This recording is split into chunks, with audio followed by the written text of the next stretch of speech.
नमस्कार. मी गीताली विनायक मंदाकिनी.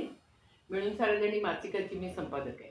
मिळून साऱ्याजणी मासिकांनी विद्याबाळ अध्यासन प्रकल्प 2 सुरू केला आणि त्याच्यामध्ये स्त्री चळवळ आणि या विषयावरती आपण विविध लोकांशी गप्पा मारतोय. आज आपल्याकडे अमोल सुतार आलेत. नमस्कार अमोल. बऱ्याच वेळेला असं होतं की स्त्री चळवळ म्हटलं की ती पुरुष विरोधी आहे असं वाटतं आणि आम्ही बऱ्याच वेळेला असं सांगतो की ती पुरुष विरोधी नाही आहे, ती पुरुषप्रधान व्यवस्थेविरोधात आहे. कारण पुरुषांना सुद्धा या व्यवस्थेचे तोटे आहे. तर मला असं वाटतं की आज अमोलची गप्पा मारता मारता आपल्याला कळेल की अमोल हा कशा प्रकारचा पुरुष आहे. टिपिकल पुरुषपणाच्या साच्यात अडकलेला आहे का त्या साच्याच्या बाहेर आलेला आहे. तर मला वाटतं अमोल, तू जरा सांग की तुला स्त्री चळवळ कधी कळली का कधीच नाही? मुळात स्त्री चळवळ हा प्रकारच काही माहीत नाही आहे आणि स्त्री चळवळीतून नेमकं होतं काय हे पण कधी काही म्हणजे टिपिकली असं काही माहीत नाही आहे. पण घरचं वातावरण असं होतं, वडील माझे अपंग असल्यामुळं वडिलांचा बाहेरच्या जगाशी जास्त संबंध नाही. अपंग म्हणजे चालता येत नव्हतं वडिलांना. वडील माझे एका कंपनीत कामाला होते. 8 ते 5 कंपनीत काम करून वडील ज्यावेळी घरी यायचे त्यावेळी जास्त बाहेरच्या जगाशी त्यांचा जास्त संबंध नसायचा. म्हणजे बाहेरचं जे काही कामं असतील ती माझ्या आईने केलेली आहेत, माझ्या बहिणी करायच्या किंवा मी करायचो. आणि आम्ही हे सगळं करत होतो का आता त्यांना थोडीशी मदत व्हावी म्हणून. पण ह्या सगळ्यातून झालं काय की आमच्या घरातलं वातावरणच एकंदरीत असं होत गेलं ना की आमचे व्यवहार कधी आमच्या घरातल्या बायकांकडे गेले, मुलींकडे गेले ना म्हणजे हे कळलंच नाही आहे. म्हणजे तो एक फार मोठा अपवादच आहे आमच्या घराला म्हणावं लागेल. आणि त्यामुळं ती दरी किंवा ते कधी जाणवलं नाही आमच्या घरात की मुली कुठंतरी पाठीमागं आहेत आणि पुरुष काहीतरी सत्ता गाजवत आहेत वगैरे असं काही कधी प्रकार जाणवला नाही आणि होत पण नाही आज देखील. आता ते वडील अपंग होते म्हणून हे घडलं, पण तुझ्या बरोबरचे जे तुझे मित्र असतील त्यांच्या घरात कसं वातावरण होतं? त्यांचे वडील कसे होते? म्हणजे ते असे नाही, जनरली आपण जे बघतो ना ते आता झाले काय, ती आपली व्यवस्थाच तशी आहे की पुरुषाला त्याचं पुरुष पण फार हे वाटतं, त्याला बाईच्या समोर झुकायला किंवा तिचं काहीतरी सांगितलेलं ऐकायला कमीपणा वाटतो. आणि का वाटतो हे मला आजतागत कळलं नाही. म्हणजे जे एखाद्या पुरुषाला एक चांगलं काहीतरी सांगू शकतो तेच ते बाई सांगते आणि ते फक्त बाईने सांगितलं म्हणून फॉलो करायचं नाही आहे. तर हे मुळातच फार चुकीचं वाटतं मला. जे चांगलं आहे ते चांगलं ॲक्सेप्ट करा, मग ते कोणी का सांगे ना. आणि आजूबाजूला तेच होत गेलं की बाकीच्या ठिकाणी असं नव्हतं तिथं. आणि मी ज्या चाळीत राहत होतो तिथं जास्त करून मराठा समाज असेल किंवा उच्चभ्रू समाजातले लोक जास्त राहत होते, गुजर मारवाडी अशा समाजातले. आणि त्या समाजात तर मला नाही कधी जाणवलं की त्यांच्या घरात स्त्रियांना तेवढं कधी पुढे येऊन दिलं आणि त्यांना तेवढं निर्णयात कधी पुढं घेतलं गेलं. त्याच्यामुळं आमच्या घरात मला ते कायम तफावत जाणवत राहिली आणि ते पहिल्यापासूनच मला ते मिळत गेलं. त्यामुळं त्याचं आता मला एवढं काही वाटत नाही. म्हणजे स्त्री चळवळ अशी वेगळी काय असू शकते हे मुळात आहे ना आपणच कुठंतरी आहे ना हे करून ठेवलं आहे, बांधून ठेवलं आहे आणि त्यासाठी आपल्याला ही चळवळ तयार करावी लागते असं मला वाटायला लागलं आत्ता. नाही, म्हणजे आता तू जे म्हणतोयस ना त्याचा अर्थ खरं तर असा आहे की तुला जे दिसले बाकीचे उच्च वर्णातल्या किंवा ज्या पद्धतीने आपल्या बायकांना वागवतात तर ती व्यवस्था आहे. म्हणजे ती व्यवस्था असं सांगते की पुरुष आहे म्हणजे श्रेष्ठ आहे आणि पुरुषांनी बाईचं ऐकायचं नाही कारण ती दुय्यम आहे. मग ही व्यवस्था हे सगळं सांगते आणि माणसांना असं घडवते. म्हणजे पुरुष तरी घडवते किंवा बाई तरी घडवते. बाई असेल तर दुय्यम, मग तिने कसं मागे असलं पाहिजे आणि तिने उगीच पदर घ्या आणि काय काय बाकी ते बंधनं असतात तशी पुरुषांना कुठे असतात. तर हे जे आहे हे नको. याच्यामध्ये कोणी पुरुष पण चांगला माणूस होत नाहीये कारण तो आरेरावी करतो, बाई पण चांगला माणूस होत नाही कारण ती एकदम दबलेली आहे, ती अन्याय सहन करते, ती काही बोलत सुद्धा नाही. तर हे जे होत आहे साचे पुरुषपणा आणि बाईपणाचा साचा हे मोडायचं असं स्त्री चळवळ. म्हणजे स्त्री चळवळीची गरज या व्यवस्थेविरोधात आहे.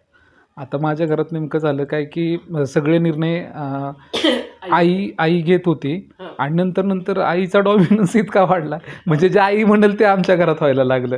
म्हणजे ही पण एक फार गमतीची बाब आहे. आईचं असं होतं ना की आपण या चळवळीत म्हणजे ह्या चाळीत राहतोय, ह्या चाळीत मला कायमचं राहायचं नाही, मला माझं स्वतःचं घर पाहिजे, तुम्ही काही करा मला स्वतःचं घर घेऊन द्या. त्या आईच्या हट्टामुळं आज आमचं स्वतःचं घर झालं. त्या आईच्या हट्टामुळं आज आमची स्वतःची थोडीफार जागा आहे. त्या आईच्या हट्टामुळं माझ्या दोन्ही बहिणी खूप चांगल्या शिकल्या. त्या दोन्ही बहिणी चांगल्या शिकल्या. माझ्या वडिलांनी त्यांना एवढा फ्रीडम दिला होता, तुम्हाला ज्या कॉलेजला जायचं आहे, जिथं जायचं आहे तिथं ॲडमिशन घ्या. जो कोर्स करायचा आहे तो कोर्स करा. आता नेमकं झालं असं की बाकीकडं कसं होतं की मुलाला जास्त शिकवतात आणि मुलींना कमी. तर माझ्या घरात माझ्या बहिणींनी सायन्स घेतलं म्हणून मला सायन्सला टाकण्यात आलं, जे की मला जायचं नव्हतं. म्हणजे आमच्या घरात म्हणजे त्या म्हणल्या सायन्स चांगलं आहे, तिथे हां जायला हां पाहिजे. माझी बहिणीचं सायन्स झालं आणि मला सायन्सला जायचं नव्हतं, तरी पण मला सायन्सला टाकण्यात आलं त्या एका गोष्टीमुळे. म्हणजे असं आहे आमच्या घरात पहिल्यापासूनच आहे ना, महिलांचा एक खूप चांगला प्रभाव राहिलेला आहे आमच्या घरावरती. म्हणजे हे माझ्या आजीपासून कदाचित चालत आलेलं असेल. माझी आजी पण थोडीशी त्याच विचारांची असल्यामुळं ते कदाचित झालं असेल. पण वडिलांचं अपंगत्व हे काही एका काळानंतर आलं का जन्मजात होतं? जन्मजातच होतं वडिलांचं अपंगत्व. वडील साधारण लहान असतानाच त्यांना पोलिओ झाला होता, पण ते प्रचंड हुशार होते आणि त्यामुळं त्यांच्या ॲकॅडमिक्समुळं त्यांना निरेतल्या एका कंपनीत जॉब लागला. आणि आमचं गाव बारामतीच्या जवळचं आहे शिरवली म्हणून. तर त्या शिरवली गावातून वडील मग निरेत स्थायिक झाले. आता नीरा हे मूळ गाव नाही आहे, ती वसाहत आहे आणि वसाहत असल्यामुळे सगळी लोक तिथे येऊन बसले. तसेच आम्ही पण तिथे येऊन राहिलेलो आहे. आणि त्या शहरात आल्यानंतर माझ्या वडिलांचं ज्यावेळी लग्न झालं त्यावेळी वडील अपंग आणि एका सुंदर मुलीसोबत लग्न झालं, हे समाजाला बघवेना.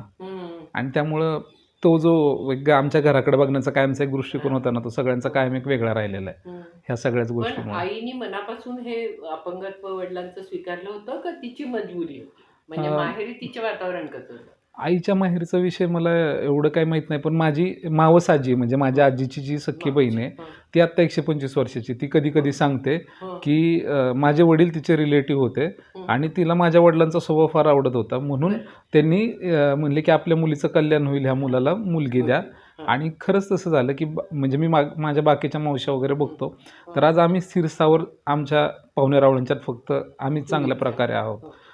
आणि म्हणजे वडील अपंग असूनही नोकरी चांगली करू शकत होते अगदी असं अगदी हुशारीच्या जोरावर अगदी का? अगदी अगदी ओके.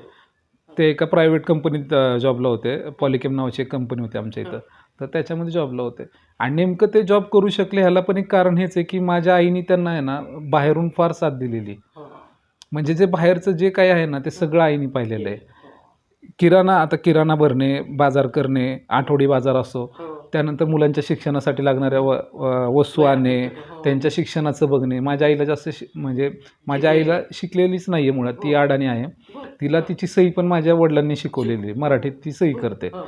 तर तिला काहीच येत नसताना देखील तिने सगळ्या बाबतीत पुढे जाऊन येणं फार मोठा संघर्ष केलेला आहे. आणि त्या संघर्षाचा परिणाम हा आहे की आज माझ्या दोन्ही बहिणींचं खूप चांगलं आहे आणि मी पण जे काय आहे ते त्यांच्याच दोघांच्या ह्याच्यामुळे आहोत.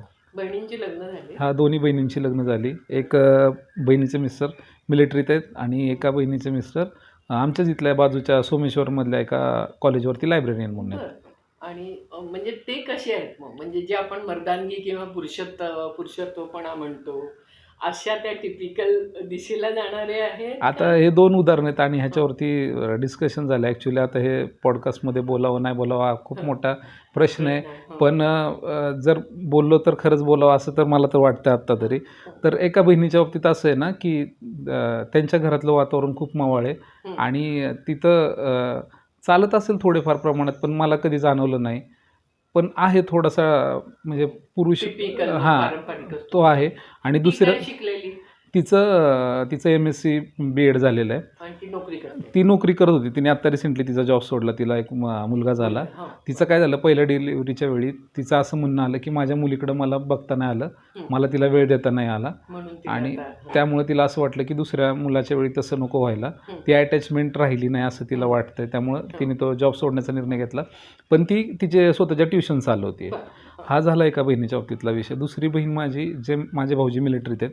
आता ते मिलिटरीत असल्यामुळे कदाचित त्यांचा स्वभाव कडक असू शकतो किंवा काही अजून काही गोष्टी असू शकतात. तर तिला बऱ्याच वेळा तो प्रॉब्लेम फेस करावा लागतो. पण ती पण तेवढंच ह्याने नाही का म्हणजे खूप ताकदीने त्या सगळ्याला सामोरं जाते. सगळं ते हँडल करायचा प्रयत्न करते. म्हणजे थोडं सहन करायचं, थोडं नाही करायचं वगैरे येस येस अशी एक हे चालू आहे त्यांचं, ते चालूच राहील. आणि तुला कधी असं वाटलं की तू या घरातल्या वातावरणामुळे असा आहेस, पण बाहेरचं वातावरण बघून कधीतरी तुझ्याही मनात एक मर्दानगीच्या कल्पना येत आहेत किंवा चीड येते म्हणजे कधी बहिणीविषयी असेल, कधी मेवण्याविषयी असेल, कधी आईविषयी असेल, की चिडचिड अशी अशी म्हणजे पुरुष म्हणून चिडचिड होते अशातला काही भाग नाही आहे. हं. माझ्या चिडचिडीची कारणंच वेगळी आहेत. पण ती काय आहेत? म्हणजे जसं की माझ्या पुरुष म्हणून आहेत का काय आहेत? नाही, नाही, नाही. माझा माझा एक आत्ता एक मेजर प्रॉब्लेम हा झाला. माझ्या कानाचा पडदा फाटल्यामुळं मला तो भयानक त्रास होतो आणि त्यामुळे माझी चिडचिड वाढली. हं. पण कुठली तरी स्त्री आहे आणि तिच्यावरती अधिकार गाजवणं की तिच्यावरती तिला कमीपणा दाखवणं ह्यासाठी माझी चिडचिड नाही आहे आणि ते कधीच होत नाही. हो. कारण माझ्या वडिलांना मी लहानपणापासून बघत आलो आहे. ते जे नम्रतेने माझ्या आईशी वागतात किंवा माझे जे मी म्हणलं माझे हो. भाऊजी आहेत, हो. म्हणजे माझ्या बहिणीचे मिस्टर आहेत. ते ज्या प्रकारे माझ्या बहिणीसोबत वागतात ना, त्यांच्याकडे बघून मला असं जाणवतं, की एक नवरा म्हणून एका मुलाने कसं असावं ना, तर ह्या दोघांसारखं असावं. बरं. हं. की आपल्या पार्टनरला काय रिस्पेक्ट द्यायला हवा, त्यांना त्यांच्याशी काय पद्धतीने बोलायला हवं, हं. त्या सगळ्या गोष्टी मी शिकतोय अजून. मीही परफेक्ट नाही आहे नाही. हो. आणि माझ्याकडूनही चुका होतात. हो. दीक्षाची कधी-कधी चिडचिड होते त्यातून. हं. पण तरी पण मी नाही का सुधारण्याचा प्रयत्न करतोय. हं. आणि मला असं वाटतं ना, की जसे डॉक्टर आणि वकील म्हणतात ना, की हो. की आम्ही प्रॅक्टिस करतोय, हो. आम्ही हे नाही करत आहे. तसं लग्न पण एक प्रॅक्टिसच म्हणावी लागेल आणि आपण डेली स्वतःला काही ना काहीतरी सुधारवण्याचा प्रयत्न करायला हवा. आणि म्हणजे तू कॉलेजमध्ये गेलेला आहेस ना? हो, तुझं हो, जे हो. शिक्षकित्व किती माझं शिक्षण BCA झालंय. तर तिथे जेव्हा मुलं आता समजा मुलींची मस्करी करणं किंवा इव्हटीजिंग करतात किंवा काहीतरी माल म्हणणं काही बोलतात ना म्हणजे मुलींच्या विषयी तसं तुझे मित्र कोणी बोलायचे का मग तेव्हा तुला रागायचा का किंवा तू समजावून सांगायचंस का त्यांना की असं नाही वागू आता मुळात झालं काय, घरी 2 बहिणी असल्यामुळं मुलींना होणारा त्रास, बाहेर होणारा त्रास हा मला पहिल्यापासून माहीत होता. हो. आणि मला असं वाटायचं ना, की जर समजा माझ्या बहिणींना त्रास होतोय, तर आपण बोलल्यामुळं कदाचित दुसऱ्या कुणाच्या तरी बहिणीला पण हा त्रास होऊ शकतो. बरोबर. आणि त्याच्यामुळं मी कधी अशा मुलांच्यात राहिलो नाही हम्म. आणि कधी ते जाणून बुजून मी टाळण्याचा फार प्रयत्न केला. हम्म. त्या मुलांच्यात कधी राहिलोच नाही आणि जे माझ्या आजूबाजूचे आहेत त्यांना पण माहिती आहे, की अशा प्रकारचं बोलणं मला आवडत नाही. त्यामुळं माझ्यासमोर ते तरी हे समोर कोणी बोलत होत नाही. बरोबर. म्हणजे माझ्या ग्रुपमध्ये तरी आत्ताच्या. हो. तुझ्या करिअरच्या संदर्भात तू कसा विचार केला होता आणि तू काय करतो म्हणजे करिअर काय तुझं कसं develop झालं? मी फार करिअरच्या बाबतीत माझी फार वाताहत झाली तरी म्हणलं चालेल. कारण माझं शिक्षण एका ह्याच्यातून झालं आहे. माझं BCA झालं आहे. हम्म. त्यानंतर मी जॉब केला पहिल्यांदा Nokia नॅवटेक कंपनीमध्ये, हम्म. जे मॅप डेव्हलप करतं Nokia कंपनीसाठी, Nokia मोबाईलसाठी. त्यानंतर मी 1 वर्षाचा गॅप घेतला. मला काही कारणास्तव तो जॉब सोडावा लागला. त्यानंतर मी लेबरनेट नावाच्या एका संस्थेमध्ये जॉब केला. तिथून मी स्वतःचं हॉटेल चालू केलं. बरं. कुठलं कुठे होतं ते माझ्या गावातच होतं. MH12 नावाने मी एक हॉटेल चालू केलं होतं. MH12? हो. बरं. कारण आम्ही पुणे आणि साताराच्या बाउंड्रीवरती आहोत आणि आम्ही पुण्यात आहोत. बरं. त्याच्यामुळे MH12 ह्या नावाने मी हॉटेल चालू केलं होतं. आणि मग तिथे काय आणि असायचे पदार्थ? तिथं सगळे स्नॅक्स वगैरे मिळायचे. पण नोटबंदीच्या काळात ₹10,000 काउंटर डायरेक्ट म्हणजे ₹10,000 गल्ला माझ्या हॉटेलचा होता. तो डायरेक्टली ₹200 वर आला. आणि माझ्याकडे जे कुक होते किंवा जे माझे खर्च होते, ते भागवण्यासाठी मी फार ॲडजस्टमेंट केली. 5-6 महिने फार ओढाताण झाली. हं. कस्टमर म्हणजे लोकांकडं खाण्याची इच्छा आहे, पण खिशात पैसे नाहीत असं झालं होतं त्यावेळी. म्हणजे नोटबंदीचा परिणाम हा सगळा आणि ग्रामीण भागातला आणि त्यामुळं काही त्या कारणास्तव मला ते हॉटेल बंद करावं लागलं. हॉटेल बंद केल्यानंतर साधारण तुला स्वयंपाक येतो?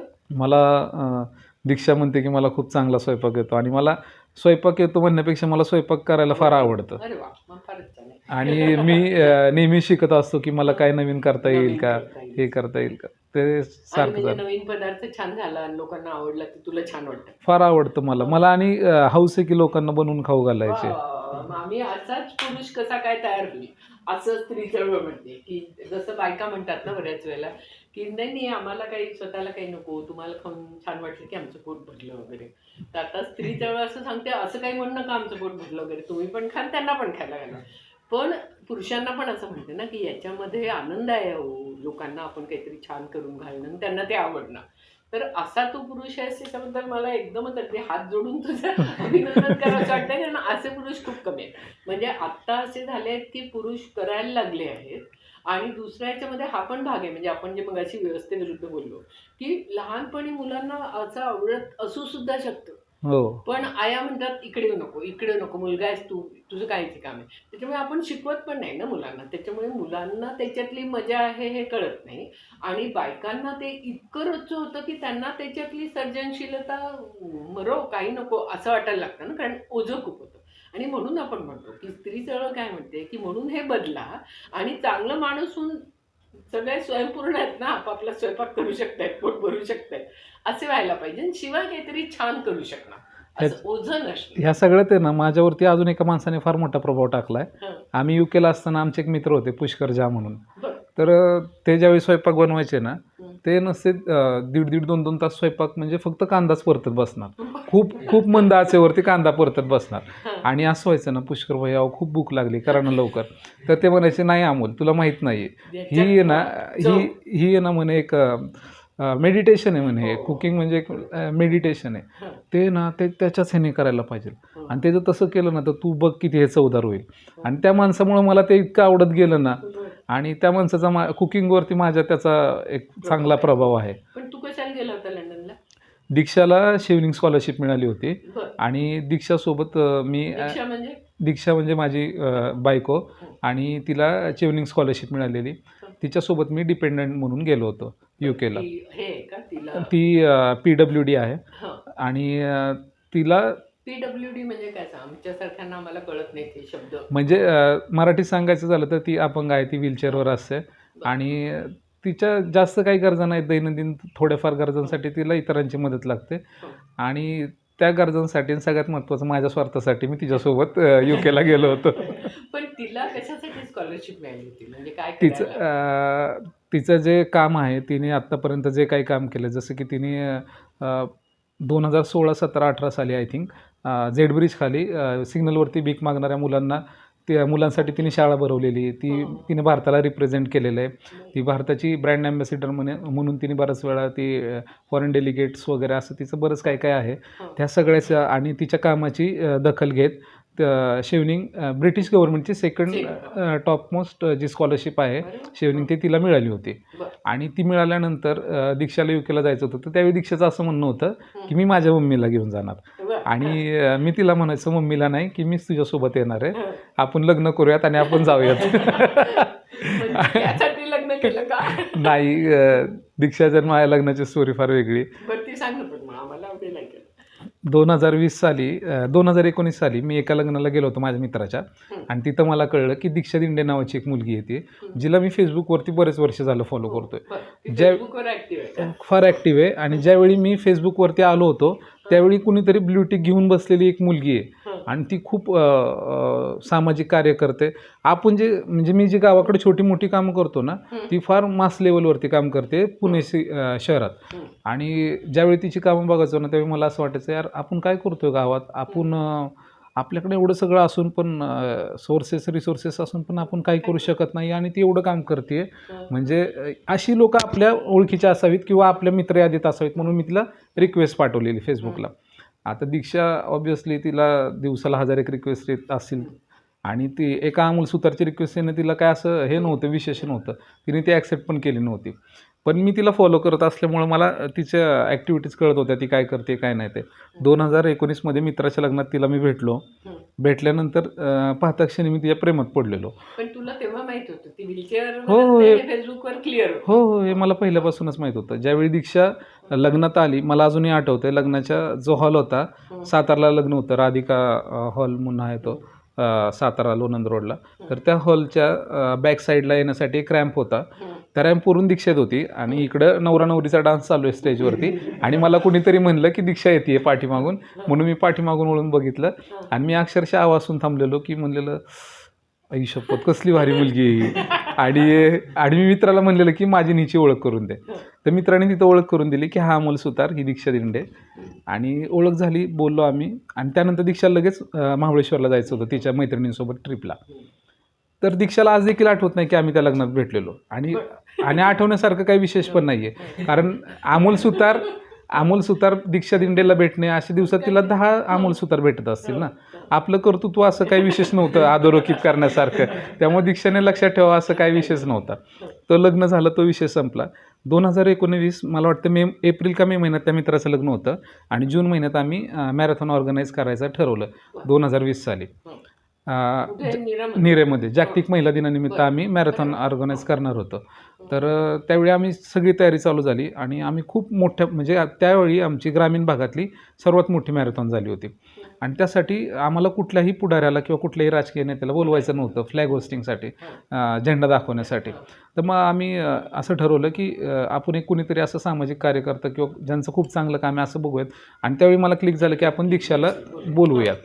मग मी मांडला प्रस्ताव आमच्या टीममध्ये की आपण दीक्षाला बोलूयात. तर सगळे म्हणे दीक्षा कोणी काय, सगळ्यांना प्रोफाईल वगैरे दाखवली. त्यावेळी कळलं की दीक्षाचं काम खरंच खूप मोठं आहे आणि आपण बोलवलं पाहिजे. म्हणून आम्ही दीक्षाला कॉन्टॅक्ट करायचा प्रयत्न केला. दीक्षाचा कॉन्टॅक्ट झाला. दीक्षाला फेसबुकवरती मेसेज वगैरे करून तिचा नंबर घेतला. त्यानंतर दीक्षाशी बोलणं झालं. दीक्षाला सगळा प्रोग्राम सांगितला. हे सगळं मी करतो 8 महिन्यांपासून, म्हणजे साधारण जून महिन्यापासून ते फेब्रुवारीपर्यंतचा हा पिरियड आहे 2020चा. आणि जसे जसे दिवस संपत आले, मॅरेथॉन जवळ येत गेली. नेमका 4 दिवस अगोदर माझा मोबाईल चोरीला गेला आणि मोबाईल चोरीला गेला आणि त्यात नंबर सगळे गेले. ते गुगल बॅकअप वगैरे त्या काही गोष्टी तेवढ्या इतक्या कमी वेळात आणि इतक्या लोकांचे फोन वगैरे, त्यामुळे ते घेणं सगळं मला शक्य नाही झालं. त्यात झालं असं की मला एका बाजूने असं पण वाटायला लागलं की दीक्षाला जर आणायचं असेल उद्याच्या प्रोग्रामसाठी तर आणायला जावं लागेल, सोडायला जावं लागेल. इथून वेन्यूवरून हालून जमणार नाही. ह्या सगळ्या धावपळीने हे दुसरं कोणाला करायला जमणार नाही आणि त्यात दीक्षाचा नंबरही सापडत नव्हता मला. त्याच्यामुळे मग मी ठरवलं की नको बोलवायला आणि ते राहून गेलं. मॅरेथॉन पार पडली. मॅरेथॉन पार पडल्यानंतर मी दीक्षाला एकदा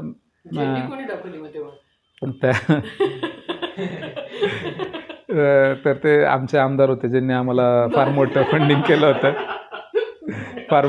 केलं होतं. त्यांनाच आम्हाला बोलवावं लागलं.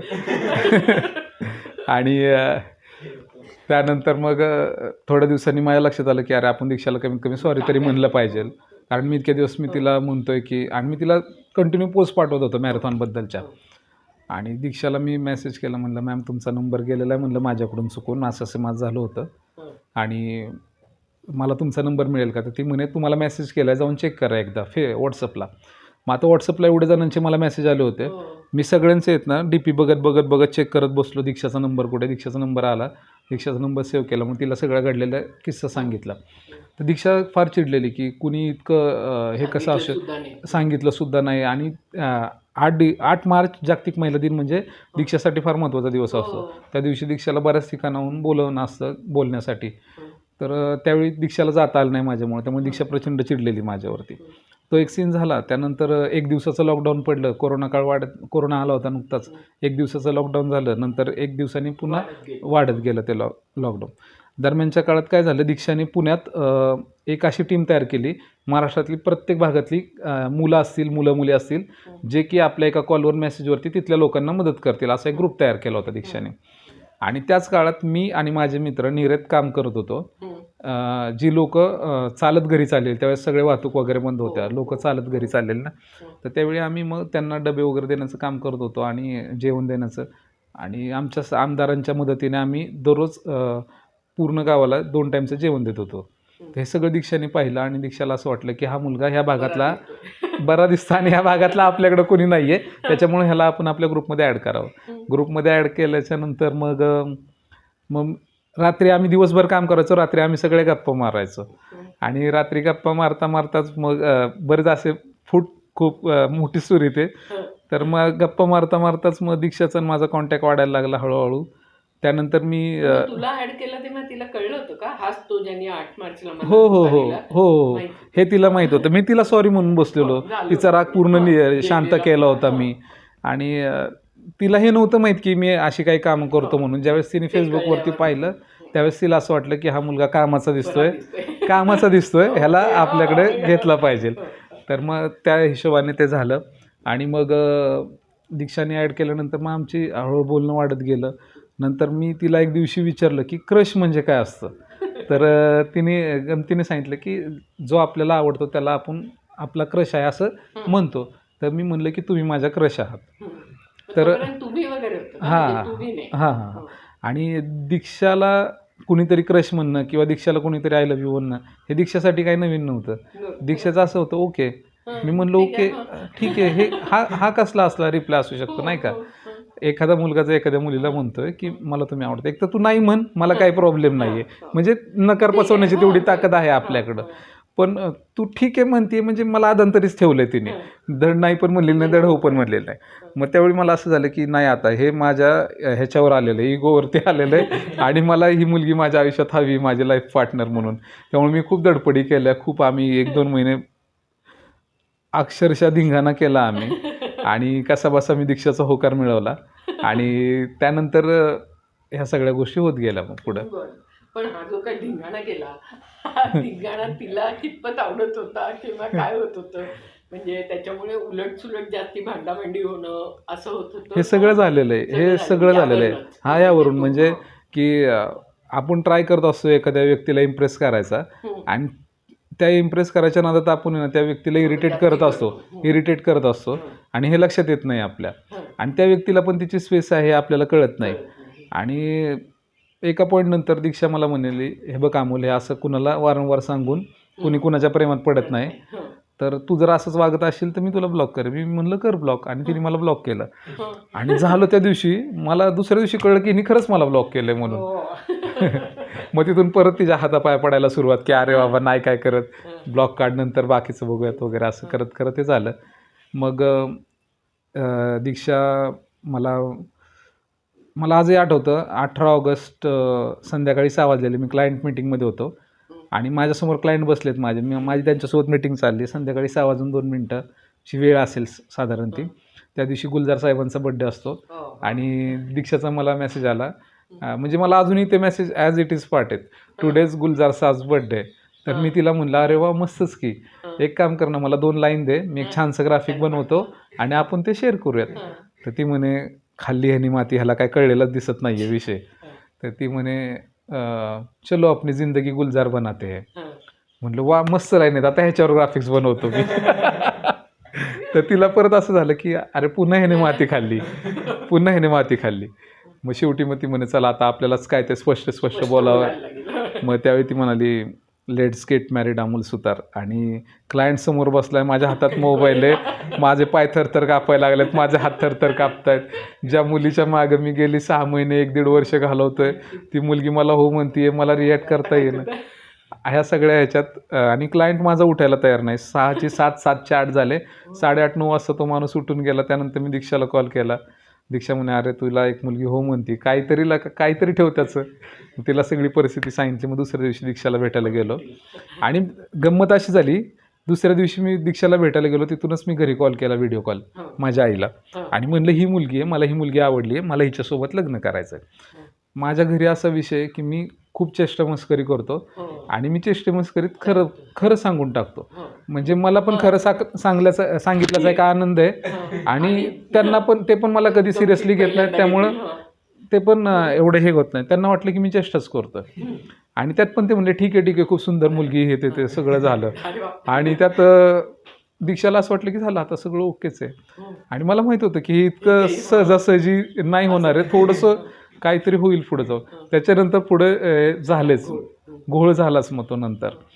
त्यानंतर मग म्हणजे आईचा विरोध अपंगत्वामुळे होता का? म्हणजे तिने जे सोचलं असेल समजा तिच्या आयुष्यात, त्यामुळे तिला आपल्या आणि मुलगा, एकुलता एक मुलगा वगैरे असं जे वाटतं? आईचं तेच म्हणणं होतं की म्हणे तुला त्या मागचा ना संघर्ष माहीत नाहीये, मी काय स्ट्रगल केला किंवा मी काय तिने बाहेरच्यांचं काय ऐकलंय, तिने काय अनुभवलंय हे तुला नाही, म्हणजे तुला माहीत नाहीये, मी तुला सांगू शकत नाहीये. आणि आपल्या ती दरी आहे ना कायम ती मुलाच्यात नाहीच्यात, ते तेवढं कॉन्व्हर्सेशन नाही होत. ग्रामीण भागात तर अजिबातच होत नाही. त्यामुळं आईने कदाचित ते कधी, आईसोबत पण आम्ही कधी बोललो नाही. आम्हाला खूप हे होतं ना की खूप सोपी गोष्ट होती की एका स्त्रीचं आणि एका पुरुषाचं लग्न झाल्यानं खूप चांगलं चाललंय. मग ह्यात असं स्ट्रगल वगैरे काय दिसला नाहीये, हे कधी आम्हाला दिसलंच नाही. पण ज्यावेळी आई म्हणाली की हा खूप मोठा स्ट्रगल आहे, कदाचित तुझ्या आत्ता लक्षात येणार नाही, त्यावेळी मी आईला एकच म्हणलेलो, हे बघ आई म्हणलं, मी माझा जन्म झाल्यापासून बघतोय तू आणि वडिलांनी खूप चांगला संसार केलास. मी कधी पाहिलं नाही की तू भांडून कधी घरी गेलीस, किंवा मी कधी पाहिलं नाही की त्यांनी तुला काहीतरी बोललेले आहेत वगैरे, हे कधी झालेलं नाही. मी तुमचा संसार माझ्या डोळ्यांनी पाहिलेला आहे. तू जे केलंय ना, आणि शेवटी मी तुझाच मुलगा आहे म्हणलं, काय होईल म्हणलं, थोडीशी ओढाताण होईल. आणि ती जनरली इतर नात्यातही होतेच की, म्हणजे एबल बॉडी असू देत नाही तर डिसेबल असू देत, तुमची जी ओढाताण होणार आहे ती होणारच आहे. त्याला काही पर्याय नाही आहे. मग हे इथं असं काय वेगळं येऊन पडतंय. त्याच्यावरून घरी खूप आमच्या हे झालं होतं. बहिणींचं काय होतं? माझ्या एका बहिणीचा आणि एका दाजींचा मला पूर्ण सपोर्ट होता, कारण त्यांना माहीत होतं ह्याने एकदा निर्णय घेतलाय आता काय आपल्या ऐकणार नाही आहे. त्यामुळे त्यांनी तो नाद सोडून दिला होता. जे दुसरे दाजी आहेत आणि ताई आहेत त्यांनी मला फार समजवण्याचा प्रयत्न केला.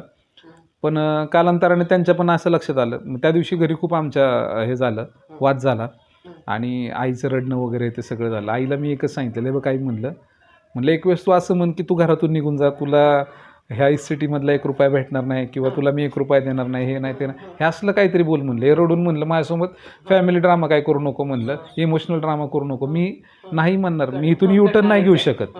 मी एक तर त्या मुलीला शब्द दिला आहे म्हणलं, आणि ती मुलगी कोण आहे कदाचित तुम्हाला माहीत नसेल तर तुम्ही एकदा जाऊन बघा. त्या मुलीला शब्द देऊन मी परत माघारी नाही फिरू शकत म्हणलं. आणि मी म्हणलं शेवटी, आणि मला असं इतकं त्यांना समजून सांगतोय आणि ते समजत नाही हे लक्षात आल्यानंतर आता शेवटी काहीतरी बोलायचं आणि घरातून बाहेर पडायचं रागारागात, असं मी हिशोबात होतो. त्यावेळेस सहज माझे वडील जाऊन आता 10 वर्ष झाली, त्यांचा फोटो आहे घराच्या एका भिंतीवरती. त्या फोटोकडं मी बघितलं आणि मला एक लाईन सुचली आणि ती लाईन मी घरात तिथं त्या दिवशी बोललो आणि तिथून बाहेर पडलो. मी जाता जाता म्हणलं की आज जर माझा बाप असता तर त्याला माझा प्रचंड अभिमान असता की ज्या कारणासाठी त्याला एवढा संघर्ष करावा लागला ती गोष्ट आपला मुलगा सहज हसत हसत ॲक्सेप्ट करतोय. आणि एवढं वाक्य बोलून मी ताडकन उठून बाहेर गेलो. म्हणलं आता पुढं काय वाढायला नको, पटकन इथून बाहेर चला. बाहेर गेलो, जाऊन 1-2 तास बसलो. मग माझे भाऊजी आले मला शोधत, म्हणे चल घरी जेवायचं आपल्याला वगैरे. गेलो घरी, बसलो, झालं. 1-1.5 वर्ष त्यानंतर माझ्या घरी माझ्या लग्नाचा विषय नाही, पण मी दीक्षासोबत बोलायचो आणि सगळ्यांसोबत बोलायचो. ज्या दिवशी म्हणण्यापेक्षा ज्या दिवशी दीक्षात मी बोलायला लागलो आणि दीक्षाचा माझा पहिला फोटो मी सोबत घेतला, सेल्फी घेतला, त्या दिवसापासून आजतागायत माझ्या व्हॉट्सअपच्या डीपीला दीक्षाचा माझाच फोटो आहे. फोटो चेंज होत राहील पण दीक्षाचा माझा सोबतचा फोटो असेल, त्यात काहीच हे नाही. आणि बाकीच्या लोकांचा आहे ना, म्हणजे माझ्या पाहुण्या रावळ्यांचा असेल किंवा गावातल्या लोकांना सगळ्यांना तो फोटो दिसत होता. त्यामुळे त्यांना असं वाटत होतं की ह्या मुलाचं लग्न झालंय की काय. ती एक वेगळी चर्चा चालू होती. ते घरातल्यांना वेगळं टेन्शन होतं की बाहेरची लोक सगळी विचारत होती, अहो तुमची सुनबाई कधी आली, तुमची सुनबाई एवढी सुंदर आहे, हे ते आम्हाला सांगितलं नाही ते. आणि आईला जास्त टेन्शन यायचं त्या गोष्टीचं. हे सगळे 1-1.5 वर्ष सहन करत शेवटी काय झालं, घरातल्यांनी म्हणले तुम्हाला करायचं आहे ना लग्न तर तुम्ही करून टाका, फक्त एक काम करा की त्याही मागे एक ॲक्च्युली खूप सुंदर स्टोरी. ताई म्हणली की आईला घेऊन या पठाणकोटला, आपल्याला पठाणकोटला ये, आपण हे करूयात, वैष्णोदेवी करूयात, अमृतसर करूयात, वाघा बॉर्डर करूयात आणि तुम्ही जावा मग फिरून झाल्यानंतर. ठीक आहे म्हणलं. मग मी आईला घेऊन गेलो, ते आम्ही सगळं फिरून आलो. ज्या दिवशी मी निघणार त्याच्या आदल्या दिवशी आईनी बसवलं, म्हणले बस जरा बोलायचं आहे तुझ्यासोबत. काय म्हणे, काय ठरलं आहे तुझं लग्नाचं? तर मी म्हणलं की काय नाही, लग्न करणार आहे मी दीक्षासोबत. कधी करणार आहे? म्हणलं जून महिन्यात. ते म्हणे जून महिन्यात का? म्हणलं दीक्षाने शेवनिंगचा फॉर्म भरला आहे, तिचा इंटरव्ह्यू झाला आहे, मला माहिती आहे तिचं सिलेक्शन होणार आहे, तिचं सिलेक्शन झाल्यावर ती UKला जाणार आहे आणि मी पण तिच्यासोबत UKला जाणार आहे. बरं तिच्यासोबत UKला जायचं म्हणलं तर मला डिपेंडंट विजावर जावं लागणार, तर मला त्यासाठी लग्न करावं लागणार. त्यामुळे हे सगळं ठरलेलं आहे. घरात म्हणलं तुम्ही एवढं ठरवलं आहे का? म्हणलं हां. आणि म्हणे तुला कसं काय माहिती आहे दीक्षाला शेवनिंग स्कॉलरशिप मिळणार आहे? म्हणलं आता दीक्षाला नाही भेटणार तर भेटणार कोणाला, हा पण एक विषय आहे ना. म्हणजे जर एवढं कॅपेबल माणसाला जर भेटत नसेल स्कॉलरशिप तर स्कॉलरशिप भेटते कोणाला, हा पण एक मोठा प्रश्न आहे ना. त्याच्यामुळं तर तो एक विषय झाला. घरातले म्हणे ठीक आहे तुम्ही एवढं ठरवलंच आहे तर करा आता लग्न, फक्त आमची एक इच्छा आहे की तुम्ही एक 10-12 लोकांसमोर, म्हणजे त्यांचं असं म्हणणं होतं की सगळ्या समाजासमोर लग्न करा. आणि दीक्षाचं माझं पहिल्यापासूनच होतं की आम्हाला म्हणजे रजिस्टर मॅरेज करायचं आहे, जास्त खर्च करायचा नाही. मला 2 बहिणी होत्या, मी पाहिलं आहे की एका बापाची एका आईची, म्हणजे ते सगळं मुलीकडच्या बाजूला किती लोड असतो ना, हे सगळं पाहिलेलं आहे मी. आणि ते मला पहिल्यापासूनच नको होतं. तरी पण घरातल्याच्या सांगण्यावरून म्हणजे आता आम्ही पहिल्यांदा हे अनाऊन्स करतो की आमचं एकदा कोर्ट मॅरेज झालं आहे आणि थोड्या दिवसांनी पुन्हा आमचं वैदिक पद्धतीने लोकांच्या समोर लग्न झालेलं आहे. तर अशी आमची 2 लग्न झाली. त्यानंतर मग आम्ही लग्न 9 ऑगस्टला झालं आणि लग्नाची पण तारीख आम्ही अशीच पकडलेली. आम्हाला लग्न कुठला मुहूर्त वगैरे बघून नको होता. आम्ही कॅलेंडर घेतलं, बघितलं ह्या ऑगस्ट महिन्यात काय स्पेशल दिवस कोणता आहे. 9 तारीख आम्हाला दिसली, 9 ऑगस्ट क्रांती दिन होता. मग त्या दिवशी आम्ही आमच्या दोघांची फुल बॉडी डोनेट केलेली आहे आणि आम्ही आमच्या लग्नात ब्लड डोनेशन कॅम्प लावलेला आणि येणाऱ्या प्रत्येकांना रिटर्न गिफ्ट म्हणून आम्ही पुस्तकं दिली होती. तर असं आमचं लग्न खूप छोटेखानी पद्धतीत छान झालं. आणि मग आता दीक्षाविषयी कसं आहे, आई बहीण? तो एक वेगळा सीन झाला. सुरुवातीला सगळ्यांचा इतका विरोध होता. आई लग्नात पण खूप अशी चेहरा बारीक करून बसलेली. दीक्षाला टेन्शन आलं होतं. ज्या दिवशी लग्न झालं त्या दिवशी आम्ही जेवायला खाली गेलो होतो हॉलमध्ये. दीक्षा तिथेच रडायला लागली, आई काहीच बोलत नाही आहेत, मला फार टेन्शन आलं हे ते. आणि एवढं करून दीक्षाला म्हणतो, अरे दीक्षा तुझं लग्न माझ्यासोबत झालं आहे, मी तुझा पार्टनर, तू बाकीचं काय लोड वगैरे घेऊ नको. हे सगळं होतं. आम्ही रात्री 12:30ला पुण्यातून निघालो. आम्हाला घरी पोचायला 1:30-2 वाजले. घरी जाऊन बघतोय काय, आई आणि बहिणींनी दीक्षाची जंगी स्वागताची तयारी केली होती. म्हणजे एकीकडे हे दिसतंय की आई नाराज आहे, दुसरीकडे तीच आई दीक्षाच्या स्वागतासाठी दारात उभी आहे. हे चित्र थोडंसं मला खूप हे करणारं होतं. पण मला मी हे बऱ्याच लोकांसोबत बोललो की आईचं त्या दिवशी म्हणजे हे नव्हतं, लग्नातलं लक्ष नव्हतं किंवा तिची इच्छेविरोधात केल्यामुळं तसं झालं असेल का. तर आमची एक मैत्रीण श्वेता पाटील, तिच्यासोबत हे बोलताना ना तिने मला सांगितलं, म्हणे अमोल तू असा का विचार करत नाही, कदाचित तिला तिच्या पार्टनरची आठवण आली असेल की एवढा आयुष्यातला महत्त्वाचा क्षण आहे, आपल्या मुलाचं लग्न आहे, तिचा पार्टनर तिच्यासोबत नाही आहे, तर तिला तिच्या पार्टनरची आठवण आली असेल आणि त्यामुळे कदाचित ते असू शकतं, हे पण असू शकतं. आणि घरातल्यांनी खूप चांगल्या पद्धतीने दीक्षाला ॲक्सेप्ट केलं आहे आणि खूप आता व्यवस्थित चालू आहे सगळं, काय लोडची काही गोष्ट नाही आहे. आता दोघांच्या सामाजिक कामाचं काय म्हणजे ते वाढलं का कमी झालं, किंवा तुला ॲक्च्युअली आधी थोडं वाटलं की अरे वा वा दीक्षा सुंदर दिसते, इतकं काम करते आणि छान आहे, पण ॲक्च्युअली तिचं व्हीलचेअरवर असणं आणि या सगळ्याचा पुढे तुला रोजचं रोज झाल्यावर काय कटकट वाटायला लागली किंवा काही त्रास वाटायला लागला, असं काही घडलं का? ॲक्च्युली ना हा आहे ना एक विषय असा आहे की माझ्या भाऊजींनी मला प्रश्न केला होता की जर समजा तू व्हीलचेअरवर असं आणि दीक्षा जर व्यवस्थित असते तर दीक्षाने तुझ्यासोबत लग्न केलं असतं का. तर त्या प्रश्नाला माझं असं उत्तर होतं की हा तिचा प्रश्न आहे, हा तिचा कॉल होता, तिला विचारा, तिला काय वाटतं हा तो तिचा निर्णय होता. आज हा दीक्षासोबत लग्न करण्याचा निर्णय हा सर्वस्वी माझा आहे. म्हणजे ह्या निर्णयामागचं जे काय आहे ते सगळं माझं आहे. म्हणजे जे जबाबदारी असेल, जे प्लस असेल, जे मायनस असेल ते माझे आहेत. दीक्षाला मी ॲक्सेप्ट केलं म्हणजे मी तिला सगळ्या सहित केलं. आणि सगळ्यात महत्त्वाचं दीक्षाने मला ॲक्सेप्ट केलं, ते पण तिने मला सगळ्या 2 गोष्टींसहितच ॲक्सेप्ट केलेलं आहे. जशी मला उद्या जाऊन एखाद्या काठीची गरज लागेल वय झाल्यानंतर, किंवा माझा ॲक्सिडेंट झाला तर माझा फ्रॅक्चर झाल्यानंतर मला दुसऱ्या कोणाची तरी गरज लागेल, तेवढ्याच बाबतीत. आणि अगदी फार दिवसात 1 ते 2च वेळा दीक्षाला कुणाची तरी गरज लागते, अदरवाईज दीक्षाला कुणाची गरज लागत नाही. आणि त्यामुळं दीक्षाचं असं कधी दडपण आलेलं नाही आहे माझ्यावरती. आणि दडपण येण्यासारखं तरी काय असावं, म्हणजे जर तुम्ही एखाद्या पार्टनरशिपमध्ये किंवा रिलेशनशिपमध्ये जर आपल्या पार्टनरची तेवढी पण काळजी घेऊ शकत नसाल तर मग त्या रिलेशनला काय अर्थ नाही असं मला वाटतं मग. आणि ही जबाबदारी नाही आहे, म्हणजे आपण काय म्हणू, जसं जेवण आपली दररोजची गरज आहे ना, हां तसंच आहे ते. एवढं त्याला काय असं ग्लोरिफाय करण्याची गरजच नाही असं मला मुळात नेहमीच वाटत आलं.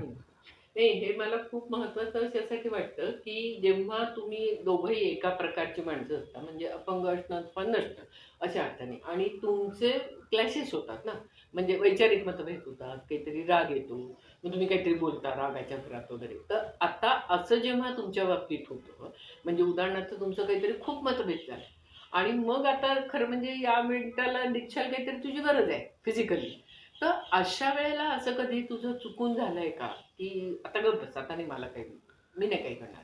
UK असताना दीक्षाचा माझा बराच वेळा वाद व्हायचा, पण मला एक गोष्ट माहीत होती की दीक्षाला ज्या गोष्टीला आपली गरज आहे तिथं आपण तिथं असणं, तिथं आपला वाद हा वेगळा विषय आणि एकमेकांना गरज असणे हा वेगळा विषय. त्यात आपण जर तिथं मी तिच्या मदतीला उभं नाही राहिलो किंवा ती माझ्या मदतीला उभी नाही राहिली, पार्टनर म्हणून आमचं सोडा, पण माणूस म्हणून पण हे फार चुकीचं वाटतं मला. त्याच्यामुळं तो वाद एक वेगळ्या गोष्ट असू शकते आणि एकमेकांवरती डिपेंड असणं ही एक वेगळी गोष्ट आहे. त्या दोन्ही कधीच मिक्स नाही झाल्या पाहिजे असं मला नेहमी वाटतं. म्हणजे मला असं वाटतं की हा खूप प्रगल्भ विचार आहे, पण हा व्यावहारिक दृष्ट्या म्हणजे आणणं ही खूप मोठी चांगली गोष्ट आहे ना. म्हणजे तू जे म्हणतोयस तसं जर तुला व्यवहारात वागता येत असेल की हा विचार आता वेगळा इथे झाला वादबी, पण आता मला दीक्षाला उचलायचं आहे, तर मी प्रेमानेच उचलणार आहे. म्हणजे प्रेमाने म्हणजे कन्सर्नने उचलणार आहे. प्रेम नाही वाटणार समजा राग आलेला आहे तेव्हा, पण मी म्हणून आदळआपट करायची नाही. हा जो एक माणुसकीचा विचार आहे हा लूज होऊ शकतो ना, म्हणजे त्या तुमच्या रागाच्या भरात, इगोच्या भरात. मग ह्यावेळी ना मी एकच विचार करतो की आपण हे सगळं सुरुवात कशासाठी केली होती. म्हणजे हे सगळं प्रेमामुळे सुरुवात झालंय ना, ह्या सगळ्या मागचं प्रेमच मूळ कारण आहे ना. मग असं आत्ता कोणती गोष्ट येते की मी तिचा इतका आत्ता झालेल्या क्षुल्लक वादावरून मी तिचा एवढा तिरस्कार कसा काय करू शकतो. दीक्षाच्या माझ्यात वाद होतात, पण मला नेहमी असं वाटतं ना की नातं आहे ना हे रबरासारखंच असतं, दोघांनी ओढलं तर ते तुटणारच आहे, कुणाला ना कुणाला तरी सैल सोडावं लागणार. आणि मला माहिती आहे दीक्षाला थोडासा शांत व्हायला वेळ लागतो, त्यामुळे कदाचित कधी कधी मी सॉरी म्हणून पटकन मोकळ होतो. तू चिडतो पण लवकर का? मी चिडतो पण लवकर आणि मी लवकर शांत पण होतो, कारण मला माहिती आहे दीक्षाचा राग मग नाही कमी झाला तर 2-2 दिवस तसाच राहतो. मग त्यामुळं पटकन सॉरी म्हणून आपलं पटकन सगळं वातावरण शांत करायचं असं माझा विषय आहे. आता तुमच्या भविष्याविषयी तुम्ही काय विचार करताय? म्हणजे या सगळ्या याच्यामध्ये मुलबाळ होणार का नाही असं काही आधी तुला माहित होतं का? आणि एकतर मूलबाळ हा विषय ना, मी दीक्षाला ज्यावेळी मी प्रपोज केलं होतं किंवा जे दीक्षा मला हो म्हणलेली, ज्यावेळेस आमचा लग्नाचा विषय झाला होता त्यावेळी मी स्वतःहून दीक्षाला म्हणलेलं की आपल्याला मूलबाळ नको आहे. कारण माझ्या बहिणीला, एका बहिणीला 2 मुलं आहेत आणि एका बहिणीला 1 मुलगा आहे. दीक्षाच्या बहिणीला 2 मुलं आहेत. आता ही 5 जी मुलं आहेत ती आमचीच मुलं आहेत. आणि ह्यातलं कुणी ना कुणी कधी ना कधी ज्यावेळेस आपल्यावर वेळ येईल त्यावेळेस आपल्या मदतीला येईलच, आपण जर त्यांना तेवढा जीव लावला. बरं ह्यांना जरी नाही लावला, बाहेर कोणाला लावला तर तो पण होईल. म्हणजे असं नाही आहे काय उगाच ते रेशनिंग कार्ड वाढवण्यासाठी ते करण्यात काय अर्थ नाही आहे. पण याच्यात तिचं काय म्हणणं होतं? तिचाही ह्याला म्हणजे तीच सांगू शकेल. तिचं तर म्हणणंच आहे की आपण एखादं मूलबाळ घेण्यापेक्षा आपण अडॉप्ट करूयात आणि कुणाचा तरी एखाद्या ज्याला आईवडील नाही आहे त्यांना आईवडील गरज आहे. हां तसं काहीतरी करता येईल का हे फ्युचरमध्ये खरं हे आहे आमचा असा तुमचा विचार आहे. विचार आहे. बघू आता काय होतंय नेमकं त्या दृष्टीने. आता आणि बाकी सामाजिक कामाविषयी काय तुमच्या भविष्यातल्या? दीक्षाचं तिचं काम आता प्रचंड वाढलं. ती एका ऑर्गनायझेशनसोबत काम करते. तिने स्वतःचं एक फाउंडेशन चालू केलं आहे. ती आणि तिचे मित्र मिळून अजून एक त्यांनी तिसरा एक प्रोजेक्ट चालू केलेला आहे. तिचे सायमल्टेनियसली बरेच प्रोजेक्ट चालू असतात. ती बऱ्याच वेगवेगळ्या संस्थांसोबत काम करते आहे. आणि मी आणि माझ्या मित्राने आत्ताच एक स्टार्टअप चालू केला आहे. म्हणजे माझ्या मित्राने ऑलरेडी केला होता, मी त्याला आत्ता जॉईन झालो आहे आणि त्या कामात मी असतो.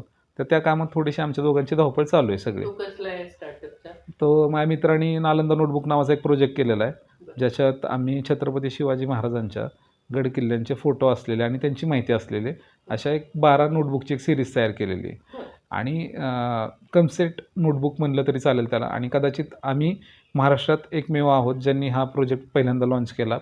आत्ता नवनीतच्या युवा ब्रँडनी त्याच्याशी रिलेटेड म्हणजे त्याच्याशी मिळता जुळता एक प्रोजेक्ट लॉन्च केलेला आहे, पण आमचा अगोदरचा आहे आणि त्याचं पूर्ण श्रेय माझ्या मित्राला आहे. ती त्याची संकल्पना आहे पूर्णपणे. आणि त्याला मदतीला मी तिथं आहे आत्ता सध्या. मी आत्ता को फाउंडर म्हणून जॉईन केलेलं आहे आणि आम्ही त्याच्याच वाटचालीसाठी किंवा ते वाढवण्याच्यासाठी प्रयत्न करत आहोत.